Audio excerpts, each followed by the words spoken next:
KCR road show Ramagundam Adani బొగ్గుతో Singareni బుగ్గి అని చెప్పేసి అదానికి తావియలేదు సోటియలేదు కేసీఆర్ అధికారంలో ఉన్నంత వరకు 10 ఏండ్ల పొద్దు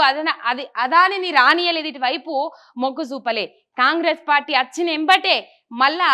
తొవ్వలేసిండ్రు రెడ్ కార్పెట్ వర్షి మరి ఇక్కడికి రప్పిస్తాన్రు అది తెలుస్తా ఉన్నది మనకు నేను సీఎంగా ఉన్నప్పుడు అదానిని రాష్ట్రంలో అడుగు పెట్టనియలే సీఎం రేవంత్ రెడ్డి సంతకాలు పెట్టి మరి ఆహ్వానించిండు పార్లమెంట్ ఎన్నికలు కాగానే సింగరేణిని ఊడగొడతారు బీఆర్ఎస్ గెలిస్తే మా సింగరేణిని ఎట్లా మూస్తామని కొట్లాడతాం పెద్దపల్లి పార్లమెంట్ నియోజకవర్గ రోడ్ షోలో కేసీఆర్ అని చెప్పేసి ఇక్కడ వార్త ఇక పెద్దపల్లి జిల్లా గోదావరి ఖని చౌరస్తాలో జరిగిన రోడ్ షోలో ప్రసంగిస్తున్న కేసీఆర్ ఇక చిత్రంలో వీళ్ళందరూ ఇక్కడ కనబడతా ఉన్నారు అదానిని రానియలే రేవంత్ రెడ్డి ఆహ్వానించిండు అని చెప్పేసి కేసీఆర్ మాట్లాడినరు నిన్న చాలా అంశాలు మాట్లాడినరు ఎందుకు నా గొంతు నొక్కిండ్రు చేనేతన్నల గురించి మాట్లాడినందుకు నా గొంతు నొక్కిండ్రు వాళ్ళని ప్రశ్నించినందుకు నా గొంతు నొక్కిండ్రు కేసీఆర్ రోడ్ షో క్రేజ్ చూసి నా గొంతు నొక్కిండ్రు అని చెప్పేసి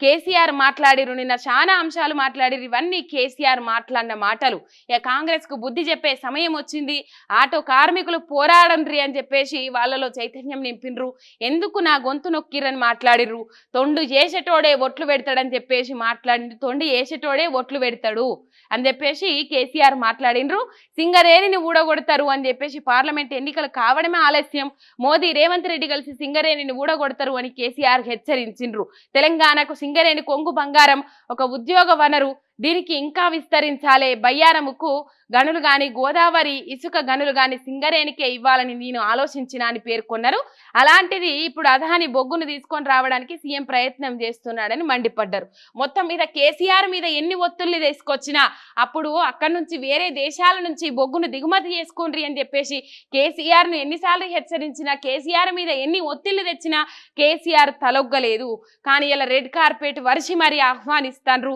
వాళ్ళ బొగ్గును దిగుమతి చేస్తామని అంటారు మొత్తం మీద ఇక సింగరేణిని ఆగం చేస్తారని చెప్పేసి కేసీఆర్ మాట్లాడినరు ఆ మాటలైతే ఇక్కడ హైలైట్ గా నిలిచినాయి